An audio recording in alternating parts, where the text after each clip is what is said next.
I preach about follow-up all the time. We literally just talked about this in my firm last week, and follow-up was the one thing that I want to talk about. So I was super excited to join today, and thank you for the opportunity.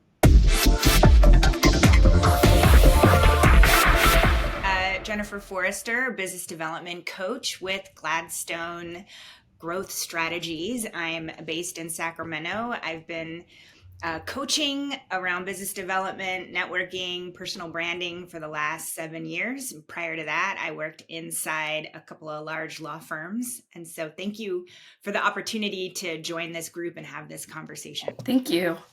Purnima Gupta, I'm the business development specialist at Greenberg, Glusker. I've been in the industry for roughly 4 years now, so fairly still new. I spend a lot of my time coaching our associates at the firm, as well as doing a lot of business development research, helping to manage our CRM systems and email marketing. I'm going to kick it over to Megan. All these years later. Hi, everyone. I'm Megan Senese. I'm co-founder and principal at Stage. We are a woman-owned legal marketing and business development firm. I was in-house at Big Law doing legal marketing and business development for the last 16 years up until our launch of our business. And super excited just to dive in about accountability and hitting home those ROIs of all of the firm investments for events and conferences and attendance and things like that. So I'll hand it over to Mandy. Thanks, Megan. My name is Mandy Hicks. I'm a business development manager for Graydon. We're a 200 plus attorney law firm with 10 offices across Ohio, Kentucky, and Indiana. I work predominantly with our public sector attorneys in the non-education initiatives. So public finance, construction, political subdivisions, and economic development. Prior to this role, I worked for National Public Relations company Poston Communications, where Dave Poston, for those of you who know him. And prior to that, I worked for Elpo Law out of Bowling Green, Kentucky. And I'm excited to be here today on the call with you all. I wanted to just jump in and kind of pose a thought to the panel, because we're talking about follow-up and sort of post-event actions. But I think all of that really, really starts at the decision-making stage. And has to do with the BD mindset, right? When we're coaching our lawyers about the marketing and the business development activities that they're saying yes to, we want to make sure that they understand that that probably means they need to say no to some other things in order to support and protect their future self.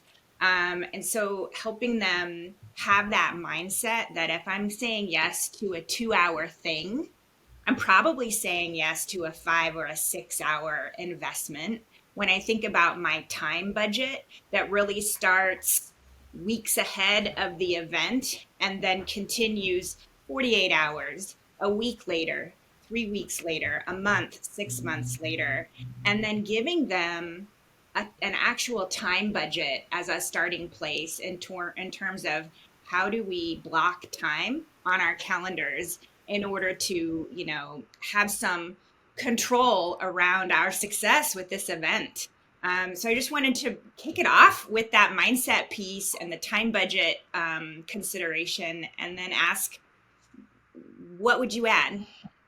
I love that. I think there's also sometimes when you're in-house, now I'm not saying this happens all the time, but sometimes when you're in-house, you don't really get the chance to say no on the BD side. Sometimes you're just given, this is the event we're doing, and we've done it for the last 25 years, right? And so there's some of that. And of course, from a business development perspective, I'm always trying to support the BD in-house team as well, in addition to protecting the lawyer's time. I think one of the things is to try to, if you're stuck sometimes with an event, right, is to make sure that you are engaging at the beginning. Tell your BD team so that they can do the research of who's going to be there. Do you know the clients? Are they institutional clients? Are they brand new? Did you just pitch and lose? So that you have that background to protect the attorney, and then ensure that you're following up after, post 3 weeks, a month later, so that you're getting that return, which is what everybody's always looking for. Everyone wants that return on investment. And it's really hard sometimes to measure. But if you, as the business developer, can help the attorney say, okay, here are 5 times that you should have reached out to 5 different people. Those are some stats that you can count and track without any other, sexy systems. You can manually do it. And so sometimes you're stuck, right? Sometimes you're stuck with things and you can't protect the time, but it's investing in as much as you can, and with the resources that you have available. So, Mandy, I see you nodding a lot. Do you have anything to kind of add on to that? You're like, yes, that's exactly it. Preach, Yes. and to build off of what both of you said, Jennifer, about, beginning with the end in mind and really setting that business development mindset. What I found oftentimes too is that when attorneys can hear from their peers, and have the opportunity to hear from someone who is good at going to events, who does get business from that and build from that, to show them the case studies and give them the platform to be able to tell the other attorneys, this is what I have done and this is what worked for me. I think that really helps a lot. And again, I know it's so different from the business development mindset and then from the mindset of the attorneys, and it's so different by different practice areas. But again, I think that beginning with the end in mind is so important, having that exact mindset, and then we can be there to help give them the tools that they need to be able to do what they need to do. And so I know that we're having some technical difficulties, but I've got the questions pulled up right here. So I can go ahead and kick us off with the first question. And Jennifer, I'll toss this one back to you. How can post-event follow-ups contribute to building lasting relationships within the legal industry? Thank you, Mandy. I think one way to think about spending time at events to deepen relationships is to have opportunities to really ask questions that uncover opportunities to do meaningful follow-up, whether it's business related or a little bit on the personal side, and attending events and just getting better and practicing at that skill of listening and asking good questions. That's going to keep paying off over and over again when it comes to deepening and developing the relationships that truly matter to your future self. And I always say, people don't care until they know how much you care. And so even some of our most introverted of okay, so we have actually a question in the chat that I guess we could go ahead and answer. Will you be discussing good strategies to follow up with prospects as an attendee? Megan, what are some of your key ways to follow up with prospects as an attendee? I love this so much because that's part of why you are having events in the first place. And I think we can also sort of define, if we wanted to, what events are, right? They don't have to be giant, right? They can actually be small as well, right? And so anytime you're bringing people together, I love The Art of Gathering. There's this wonderful book about how to bring people together and making them feel special. And Purnima, jump in anytime. So I want to make sure that you get a chance for the mic as well. But following up with prospects, well, one, you have their contact information. We can just talk from the basics, right? You have their contact details. You invited them. Somebody somewhere knows them. Hopefully it was a one-to-one invitation, but maybe it wasn't. Then they actually attended. So let's pretend it's a big conference. And so I feel like that's a step towards tracking all of those touch points that you're going to hopefully turn into trust points later down the line. So you want to make sure that whoever invited that person, if it was an actual individual, follows up so that they're not just in a sea of people. Maybe you set up more individualized outreach, send them a thank you, not from just the firm's kind of blast, but like an actual thank you. And if you really wanted to put in some special sprinkles and glitter, you could write them a handwritten note, right? Just to like give them a little touch of love. Purnima, what have you seen that's worked well for you? It's a lot more of personalized communication. I think that goes a really long way. We really are looking for that show me, you know me factor in these situations. And if you did have the chance to check in at, say a conference or wherever you guys are meeting at, that you take note of your conversation and follow up with anything that needed following up on. Right. Do what you said you're going to do, right? If they're like, oh, I loved this topic, or even if they're like, I love your jacket, then you can send them like where you got the jacket, right? It's following up, listening, making sure that you're listening. I know, Jen, you talked about that earlier, really paying attention. So hopefully that answered the question at a high level. I don't know if anyone else has anything else they'd like to kind of tag on. I'll add one more sort of tactic that I learned years ago from Craig Brown, and he teaches how to go to an event with what he calls a breadcrumb. A breadcrumb is something that you can sort of sprinkle into your conversations that gives you you and your conversation partners a reason to reconnect and find each other again later. So a breadcrumb might be a checklist, a template, a process, a chart, a piece of research, some sort of report that your firm has put out. Maybe it's an invitation to an event you're hosting down the road. Having these something in your back pocket that opens doors to conversations around whether your conversation partner might be interested, experiencing the problem, and then gives you a really good in to sort of following up after the event. I love that. I actually have a question for all of you guys. What are your thoughts on the time frame that someone should follow up in? 48 hours. I think I'm like, sure, but also depends on how long is the conference and when did you get back and if you're traveling and I guess like I love that there's some definitive kind of time stamping, but also if the person is like, I'm traveling for the next 2 weeks. Perhaps you wait and you listen. And you listen. Oh, now I hear echo. On post-event follow-up. Sorry, my speaker went out for a second. Can you all hear me? Yeah. Okay. So I think it depends on whether you're doing a canned or customized follow-up, right? Like a lot of our follow-ups, we can go ahead and pre-write, already have them automated and ready to go. For example, if an event is a webinar, you've already got the language pre-approved by the attorneys, you've got some good resources, you're going to filter to them, you're going to sign them up to get future communications. And yes, I think that should happen as promptly as possible. Now, again, that's not the most personalized of follow-ups. And then I think that gives you a little bit more leeway that if you are returning from a conference and you need to take some time to be able to find that personalized follow-up opportunity, it also gives you some time to prioritize. How are you going to spend your time following up with the exact people in the exact way that you want to and be able to segment them and put them into the buckets so that you're not spinning your wheels and taking your time? I went to this networking event for business. Do you hear the echo too? No. Okay. Maybe Mandy, maybe you can mute. Mandy, can you mute?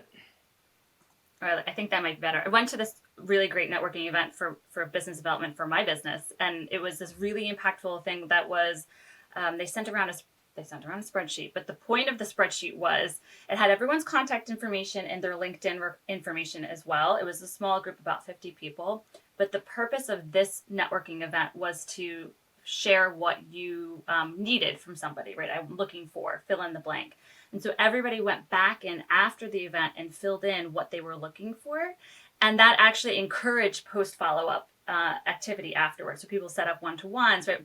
So there was lots of meeting in the room where it was very loud and it was exciting and it was fun and people did connections. But if you're sitting in a lunch, you're sitting with your one table. And yes, we all got up at dessert and swapped tables. But this was a really simple, it was a simple spreadsheet. It was in a Google Drive and people could go in. And I thought it was a really great way to encourage the follow-up and participation. And that is something where the BD team could come in and help facilitate that, perhaps if the attorneys need some assistance and some accountability. So in evolution of that, Megan, I've also seen where in events, you might have a certain color name tag that identifies you as either an attorney or as an agency provider or a service provider or an on-site person to where you can easily see across the room and make those connections as well. Again, depending upon what kinds of connections need to be made in that room, there's some simple and easy things that can be done to help facilitate that. Absolutely. We have a question in the chat I thought we could each weigh in on. Nikki asks, how can LinkedIn be leveraged post-events other than just connecting? Oh, I'm sure we could all go in on talk about LinkedIn. I love LinkedIn so much because I actually feel like if you're having this post, well, there's two pieces of post, right? There's your LinkedIn content post, and then there's actually following up after the event. So you can definitely post on LinkedIn about your event. And then I love to go through with the attorneys who's actually liking you know, if they're actually writing and posting about it, right? So you can go through and see like who's liking it. Can you get them from a like into a private message, from a private message into a one-to-one meeting, or maybe an real life meeting? And then you can also, you want to move people into that personal. Everyone wants to feel special and feel that they're being taken care of and that you're the host of that event or that one follow-up communication. And so it's moving people from big down, down the funnel, right?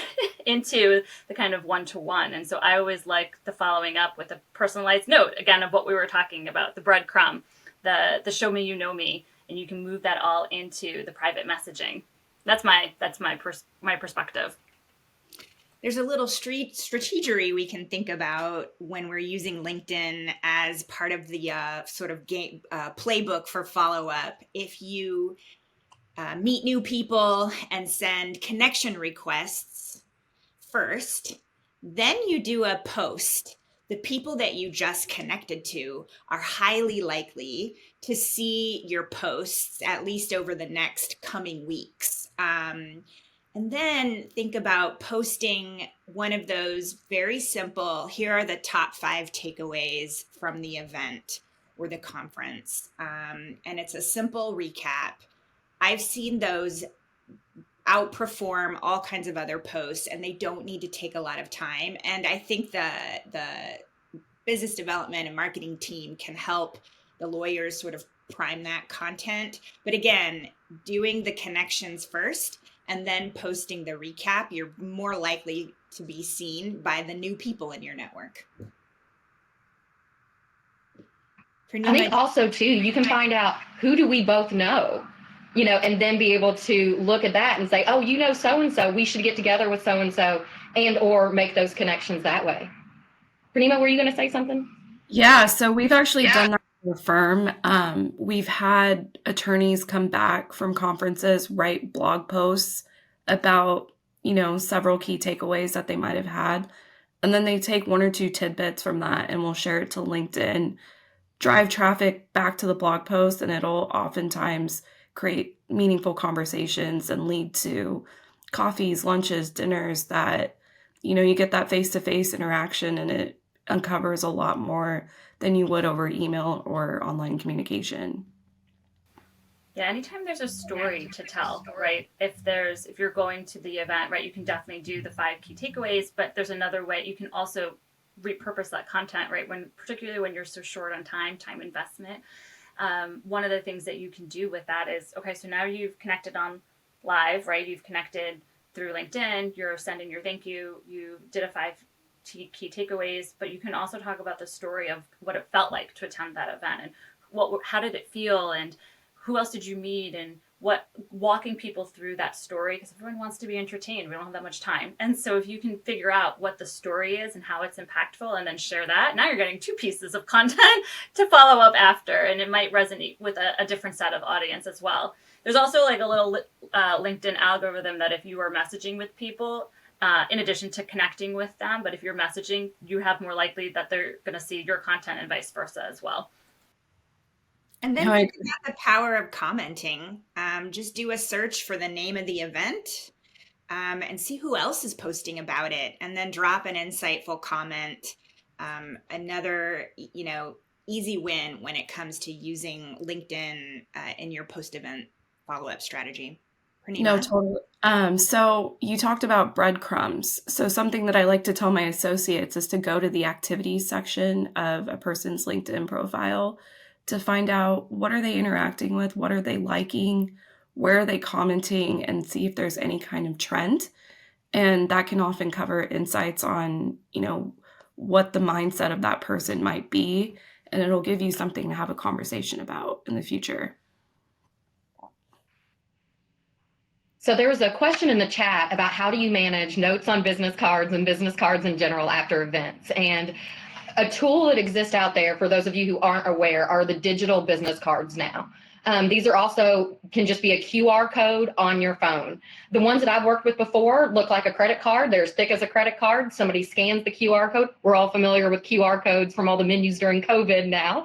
And immediately it pulls up and adds you as a contact into their phone.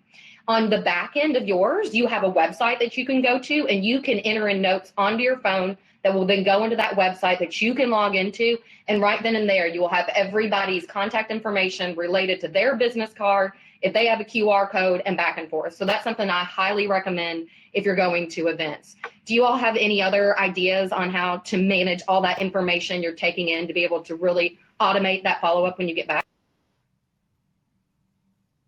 Yes.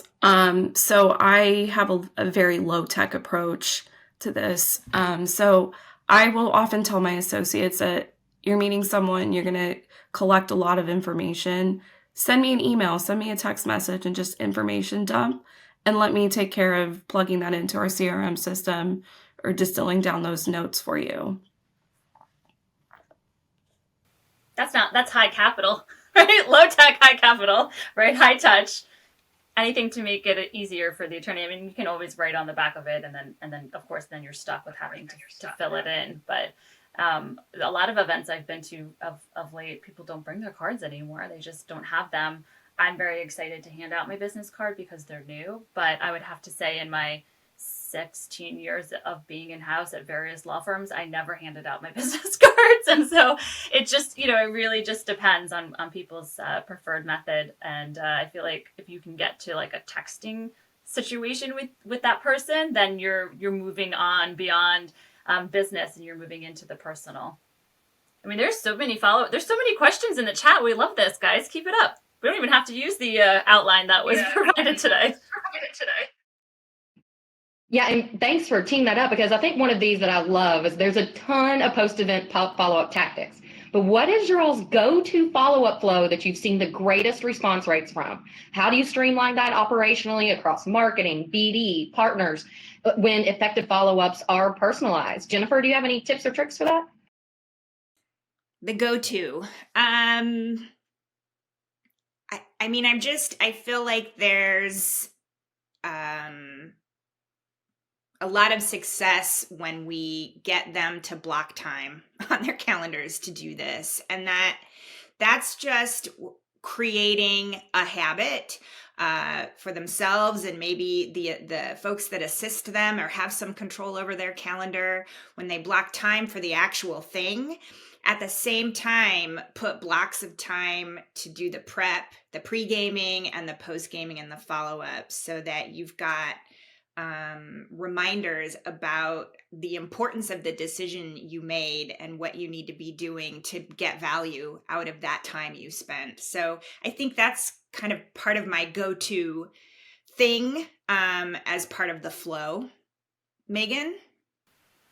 Yeah, I think go-to is that I think that's, I'm getting tripped up because I think there's many different ways to approach this. There's also high level of success, right? And then success looks different. But I think some of the things that stick out to me are the ones where they were really tailored and customized that encouraged a lot of response, but they're not go-to because they were expensive. And so what I mean by this is because I've worked in so many firms and now we're doing it for ourselves, one of the things that we have done where we have people come to a wine tasting, right? And so the follow-up for that was then sending people bottles of wine. That got a lot of follow-up, right? People were very excited about that. Another kind of low tech was when all the way back in the very beginning of my career, we would print out photos and mail them to people that had gone, and people reached out because of that. A lot of it was the gift giving that seemed to really resonate with people and encourage them to then reach out, and we're thanking them to coming, and then they were thanking for being invited. And so if there's room in the budget for that to do some gift giving, now it's not, you can't do it every time, and if you're having thousands of people, then it's not applicable. But I love to try and figure out ways to do that, because that's where you can really get a lot more touch points after the event as well. Yeah, and I think adding anything of value and doing it consistently and persistently over a period of time. If you can do an immediate follow-up that's providing something of value to them, again, whether it's an article or a connection or an offer for some continued education, an offer to co-partner on a publication or co-present somewhere. Obviously, these are all really great ways to do that. putting in that automation though, and making sure that you didn't just send that one follow-up email and then they fell off the radar, but that you're staying in front of them with these ongoing communications. Again, going back to the QR code, once you've downloaded all the information with the QR code for the business card, what we also do is we will drive people to our website that has a resource center with more information about whatever the particular subject is. And that's done via a QR code that is at our exhibitor tables that people can walk around with, that they can scan right then and there. And before they can download some of our toolkits, it asks them to be able to submit their email address, which then goes into which they have to sign on and say, yes, I'm allowing to have future email communications, which thereby they receive future event invitations, future information, future resources, all about the subject matter that pertains to them. So you're trying to get it as personalized and segmented, but as automated. It's balancing all of those different things. And again, it all starts with beginning with the end in mind and prioritizing from the beginning. And Jennifer, I love your idea of sit down with the attorneys afterwards and do a debrief with them. Don't assume that they're going to automatically wrap some of these things. Go ahead and schedule it when they schedule the event, especially if it's a major conference, something you as a firm are investing a lot of money into from a sponsorship perspective. Go ahead and set up the debrief with them afterwards so that you can get that quick turnaround on who exactly they met, get the information, et cetera. Again, whether you're attending an event or whether you're hosting an event, kind of two different mindsets there. And I think we're quickly approaching the 30-minute mark, which is what I think folks signed up for this. And I don't want to speak for the rest of the group, but personally, I'm willing to revisit this again. We can get back with Ben, figure out the technology bugs here, and possibly offer this opportunity again and use a lot of these questions in the chat that maybe we didn't get to help form what our next opportunity for this is. But I guess if we could leave each of us with one final nugget for the groups, again, mine would be automate as much as possible, personalize as much as possible, prioritize as much as possible. But again, just don't not do it because it seems like too much, and just make it consistent, add value. You're not intruding if you're providing something that's of value to them. And Megan, I'll toss it to you. Yes. I'm unmuted. Okay, there we go. Yes. I would say that you have so many people to help you, right? You don't have to do it by yourself. It can feel really overwhelming, particularly if you're like an introverted person, right? Being at the event might have taken it out of you. You can take a breath, reach out to your team, to your coaches, to your business development department, to your events department, and ask them for help. I mean, I think another one of those kind of low tech things that's been really effective for me and the lawyers that I support is just putting reminders on their calendar. That's literally just reminder only, send follow-up thank you, or send personalized thank you. And so just putting those measures and those kind of boundaries in place so that you can actually do the things that you said you were going to do is key here. And whoever wants to take the mic, yeah. I'll take it. So everything that Mandy and Megan said, and then the other side of it is just make sure that it's comfortable for what your attorneys are doing. It needs to be genuine, and if it's not genuine, it's not going to work. And my wrap up is again around starting with intention and ending with intention. And that can look like the mindset piece in the front end and the reflection piece in the back end. The debrief, if you will. I love the plus delta debrief. On the plus side, what went well, and on the delta side, the change. What would I do differently? So thank you. Well, thanks everybody. Awesome. And again, we'll circle back with the folks at Nexl and see if we can get something else on the calendars for you guys so we continue to have this conversation. I know I probably speak for the rest of us here. We could talk for hours about this, and we've learned so many different tips and tricks that we'd love to be able to share. Again, we'll take all of your questions that are in the chat and put them forward into our next opportunity. And again, so wonderful to see you, Megan, Jennifer, and Purnima. Again, everybody have an awesome day, and we'll be sure to follow up. Bye-bye. Thanks.